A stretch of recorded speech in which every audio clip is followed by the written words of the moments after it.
So I Am Tomorrow was founded in 2017 with a vision to discover more female role models across the world. And since then, we have organized events in 12 different countries. About 70% of our speakers are first time speakers, and we continue to showcase female role models from various walks of life. This is our first virtual event, and we are so excited. We are so excited, and we really thank all our speakers and participants for joining us. And without taking much of your time, I would like to invite our first speaker of the day. Our first speaker for the day is Lara Roxana Popa from Romania. She's an actor, an entrepreneur, a traveler, and lot more. Let's listen to her story. Welcome to I Am Tomorrow, Lara. Great to have you with us today. Hi, everyone, and Happy New Year. Thank you so much for your invitation, and I'm so excited to be here. First time when I Am Tomorrow, virtually, but it's still amazing. And so I would like to share my story with you and talk about my challenges, talk about how I became from an actress, an entrepreneur, having an international brand, and so much more. All yours, Lara. Thank you. Let's start it. I want to start with the fact that I was a very stubborn little girl. And while this caused, a lot of trouble for my parents, this is a quality that I have kept and helped me later on to achieve anything I dreamt of. I heard, you can't. It's not possible. Not here, not in this country. You don't have the money. You're not good enough. So many times in my life that I can't even remember. And just like a stubborn little kid, I said, why? Why not? I can. But wanting to prove the contrary is not enough. Believing that you really can, yes, it helps, but not having an action plan and not knowing exactly what are the right steps to do, well, that will not help you. You'll just be a big kid with big dreams. And learning how to achieve them is a great deal. And this, for me personally, it came much later in life.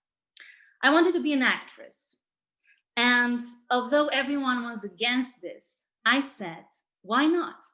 I can. So I did. I went to drama school in Bucharest and became an actress. I remember my English teacher in high school told me, you're too smart to be an actress. Really? Then someone else told me, you're not good enough. You are too wild, whatever that means. You'll be poor. You'll not have any money, and you need to get a proper job. I'm sure that we all heard this, right? Like all creatives, all artists heard this once, at least once in their lifetime. Like you need a proper job, and it's kind of romantic to think that you will play Shakespeare on an empty stomach, and it's cool when you have a full stomach and you have hot water, nice clothes, a nice iPhone, and everything else because you're still living with your parents. So when reality hits, this romanticism dies, right? And you get jobs. You get a job as a hostess, bartender, assistant manager, godmother at children's events, flapper at other events. I was a drama therapist, an acting coach, screenwriter, and so many other jobs. I mean, I had so many jobs in my youth that I don't even remember them all. But I wanted more. I wasn't satisfied because I had a dream and I didn't know how to fight for it, how to achieve it. I feel that sometimes we are more afraid of success than failure because we have all been through failure. We have all failed, right? We know it. We failed either in school, either in our personal life, in careers. We all had our moments of failure. But success is something that may come much later in life, and you don't know how to handle it. You don't know what exactly is it when it comes. So this, fear is of unexpected is really overwhelming. And it was a time when I started to believe all those bad mouths. Maybe I wasn't good enough. Maybe I wanted something else, and acting was not it. Maybe it was just a form of escapism for me, a form of rebellion against my parents and against everyone who told me that I can't. Luckily, exactly in that moment, I started working at a couple of films with some great professionals and a great team. And I earned one thing that I lacked: confidence. Because no matter how stubborn you are, this confidence is shaken every single day by all the bad mouths, by all the society who tells you constantly that you can't. This confidence made me open up and made me see other possibilities. And this is how Teyxo was born. Teyxo is my fashion brand born from the desire to have a side hustle. I was a writer back then, an actress, assistant producer on these films, but I wanted something for myself, something in which I have complete control. So this new adventure started from wanting to have some fun as well. And if this fun brought me an extra income, why not? It was fun. We were back in 2013 when online businesses were thriving. So for me, this wasn't a huge opportunity. I felt that films were not going in the right directions, especially not in Romania, where the film industry wasn't really what it is now. It was slowly growing, but the online medium was thriving. So I felt a huge opportunity here. I co-founded Teyxo with my mom at the end of 2013. She already had fashion brand in Romania, a more elegant line. But I proposed an edgy, daring, playful, very colorful brand meant for people who want to break free, because I myself wanted to break free. And I wanted colors. I was coming from a communism country. People now still dress in gray, in black, and in all this color, in all these non-colors. And I wanted colors in my life, in my style, in my fashion. So that's why Teyxo was meant to be a colorful, extraordinary, extravagant brand. I bet you are asking now what Teyxo means, because everybody asks me, this is like the first question, what Teyxo means. And it actually comes from I love you, the Romanian te iubesc. So we took the te, and then we have the y, which is, I, and the internet slang for hugs and kisses, XOXO. So this is Teyxo. The first marketplace where we started was Etsy. Etsy back then was just getting started. It wasn't as huge as it is now. I remember we were maybe 1 million sellers, and now it has like 9 million sellers. So you can imagine how much it went. Back then it was Amazon, eBay, and Etsy was like slowly crawling on spot number 3. We started there, and our first store reached now over 20,000 sales on Etsy alone. But what was the first thing that I heard when I started the store? Who will want to buy your clothes, right? Who will want to buy anything from you? There's too much competition. There's a lot of crazy fashion going on in the world today. So many things. You can't beat fast fashion. You'll never beat Zara and H&M, and so on and so on and so on. Which is true. Yes, yes, yes, yes to all this question. And yet I found a way. So you can find the way if you really want to, if you really put your time and effort and creativity and talent in it. In a world where everyone can sell anything, and I truly believe that. They will say that everything is oversaturated, and yet businesses are thriving. People are making money. So why can't I? Why can't you follow your dream and make a good living out of it? You can. So I began this new adventure and spent days and nights researching, trying different platforms, social media, watching tutorials, learning how to edit videos, to build websites, SEO, customer service, branding, and so many things that kept me really active and started to offer me the satisfaction that I was craving. I was investing in myself, and I knew that I was developing new skills that will help me in the future. Teyxo was slowly growing. And I want now to share with you my screen so you can see a bit of my brand, to see a bit what I am saying. This is it. Okay. Hope you are seeing my screen now. Good. So this is my Instagram page. These are a couple of the designs,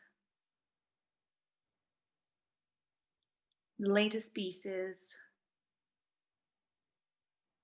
This is kind of the collection from last year and 2 years ago in Power, which was very, very, very successful, especially in the United States. But you can see what I'm talking about, all the colors, all that boom of edginess, playfulness, daring styles, and so on. So by the end of 2015, we already had like 2,000 sales on Etsy alone. 2016 was even better because we partnered up with a big Asian marketplace, and that brought us thousands and thousands of new customers. But it wasn't the number important, it was the fact that it brought us confidence.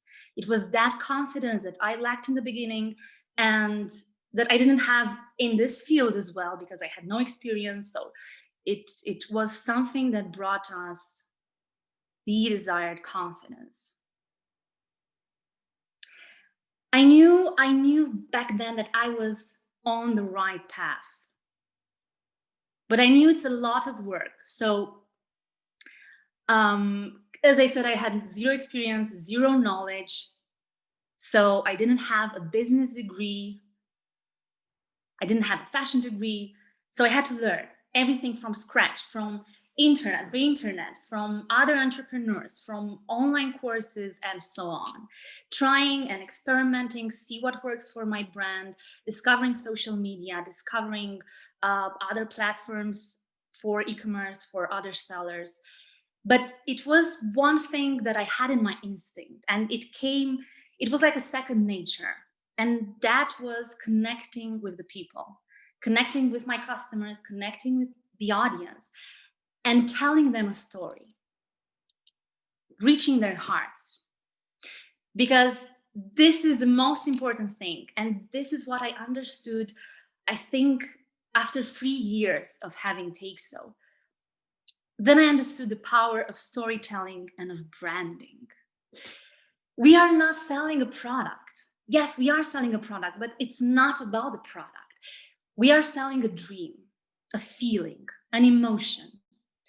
I'm selling empowerment. And this is what my customers loved. They feel in a certain way. They wear my clothes and they feel daring, they feel playful, they act differently, they talk differently, walk differently. And this kind of revelation changed completely my brand. And that's the moment when I started to be really successful, because I started using social media more, creating videos, creating social campaigns, and I added this feeling of empowerment in every piece of content, in every message. Everything that I said to my audience was about empowerment. And I wanted Teyxo to be the embodiment of empowerment. And I would love to share a video now with you. I hope you will hear it actually. Share. So we are on my YouTube channel. And this. It all starts with one idea, and then you realize. I was born 5 years ago. Now I am being worn in more than 80 countries. You have understood that you want to feel good in your skin. You want to put me on and feel empowered, confident, comfortable and free. To feel that your body is right. You want to express yourself freely. Don't you all want to enjoy life and make the best out of it? No matter your age, size, nationality, ethnicity, sexual preferences, religion, desires, differences, you want to feel you. I am Teyxo. I have no age, no size, no skin color, no sex. I am all of this. I am you, the real you. After all labels are gone. So I hope you felt that empowerment vibe that I was talking about. And I want to tell you that if you hear again that the world is oversaturated and that is too much of everything, remember that there is not too much of you, of what you can offer, of what you have, because you are unique. Your story, your beliefs, your values, this contributes to the core of your brand. And the moment I understood that, everything changed. The whole plan, the action plan, the strategies, my audience was more connected to me and to my product. So everything changed. And this is the most important thing, because no one can imitate or copy you. You are unique. You know, in the beginning, I was frustrated that I didn't have Vogue-worthy pictures. I thought that my photos are horrible, like terrible. And then one customer told me, "Oh, how I love to look at your photos, because you are real. You know, they are honest, they are alive. You don't look like one of those models that are about to die. They're full of life." And then everybody told me that I needed that white background, which I hated personally. And I said, no way, I want colors in my photos. I want the sky, I want light and street art. So I did that. I chased all the colorful street art in the world and made all my collections, photographed my collections in that way, in kind of that street photography vibe. So whatever people told me that I supposed to do and that these are the rules, well, I did the opposite. Stripping off your personality is the biggest mistake you can make. Following your guts is the best thing that you can do, and this will take you a long, long way. There are many challenges along the way. Yes, that's true, but all you need to do is shut them down, and keep doing what you love. It took me 2 years to create a brand so powerful that nothing else mattered. Not even the fact that I'm from Romania. I know this wasn't a pleasant thing for me, but I heard many times in the beginning, if I had known you are from Romania, I wouldn't have ordered. Because every place has a reputation, but some customers just prefer to buy, only from certain countries or only products made in the USA. So that's it. It's their choice.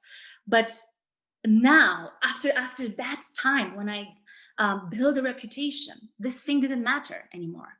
So I feel that was another mountain to conquer.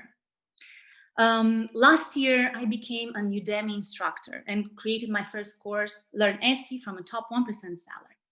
Everyone asked me, even now, after I achieved some success, or after I proved something, they asked me, who will buy your course? You waste your time. And now, well, in the last 6 months, over 500 people bought my course. So you see how easy it is for people to stop you, to plant that seed of impossible, of cannot. And all you need to do is that no matter where you are in the world, no matter the challenges and obstacles and anything that can stop you, be true to yourself, believe in yourself, believe in your values, and know that you can. You can do whatever you want to, and you can achieve anything.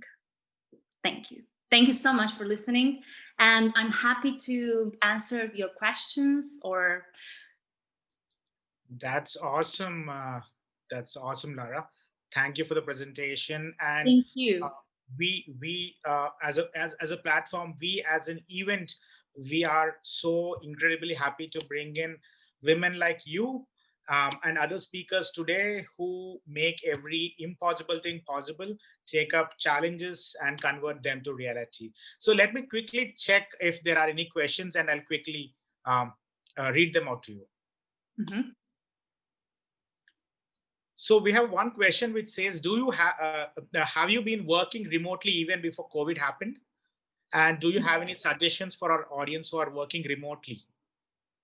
Yes, I personally have always worked remotely because I am on the marketing, business, creative sides of the brand, and my mom is the one in care of production. So we have our workshop in Galați, which is my hometown, and my mother takes care of the production process.